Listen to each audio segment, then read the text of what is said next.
नमस्कार, मी पंजाब दत्त. तर राज्यातल्या सर्व शेतकऱ्याला सांगितलं होतं की म्हणजे 12 पासून आपण म्हणलो तर 12 ते 20च्या दरम्यान राज्यात भाग बदलत जोराचा पाऊस पडणार आहे. तर पडणारच आहे, पण काय होणार आहे तुम्हाला सांगतो. हे पाऊस दररोज वाढत जाणार आहे, म्हणून हा अंदाज लक्षात येतात. आणि राज्यात सांगू इच्छितो की राज्यात सांगायचं झालं तर पूर्व विदर्भ, पश्चिम विदर्भ, दक्षिण महाराष्ट्र, उत्तर महाराष्ट्र, कोकणपट्टी, खानदेश मध्ये 13 जूनपासून ते 20 जूनच्या दरम्यान दररोज वेगवेगळ्या भागात पाऊस पडणार आहे. आणि शेतकऱ्याला म्हणजे ज्यांना लागवड केली, पेरणी केली त्याला जीवदान भेटणार आहे. 11 जूनला आणखीन पाऊस परत वाढत जाणार आहे. आणि विदर्भ, पूर्व विदर्भ, पश्चिम विदर्भ मात्र 13 जूनपासून तिकडे पाऊस वाढणार, 13-14ला वाढणार आहे. मात्र 16च्या नंतर म्हणजे पूर्व विदर्भ आणि पश्चिम विदर्भात त्या शेतकऱ्यांनी हा अंदाज घ्यायचा.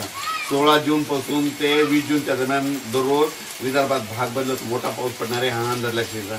पण 16 ते जूनचा पाऊस हा महाराष्ट्रामध्ये पूर्व विदर्भ, पश्चिम विदर्भ, दक्षिण महाराष्ट्र, उत्तर महाराष्ट्र, कोकणपट्टी, खानदेश सगळ्या विभागामध्ये परत जाणार आहे.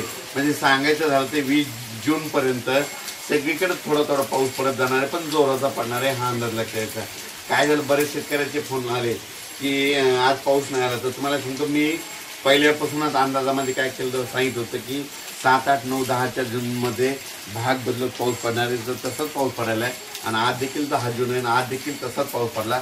11ला थोडा वाढत जाणार आहे, 12ला आणखीन वाढणार आहे, 13ला परत वाढणार आहे, आणि त्याच्यानंतर 14 ते 20 आणखीन खूप वाढणार आहे, म्हणून हा अंदाज लक्षात. सांगताना तुम्ही सांगितलं होतं की भाग बदलत पाऊस पडणार आहे, पण शेतकऱ्यासाठी फायदेशीर असणार आहे.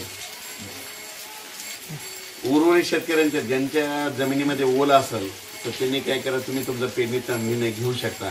कारण की काय झालं की यावर्षी इतका पाऊस पडला की जमिनीमध्ये, आज आम्ही स्वतः प्रॅक्टिस केली, पेरताना अशा चिळकांडी मारू लागली जमीन. म्हणजे यावर्षी जरा म्हणजे काय झालं की तुम्ही तुमचा निर्णय स्वतः घ्या, पेरणी करायची का नाही करायची.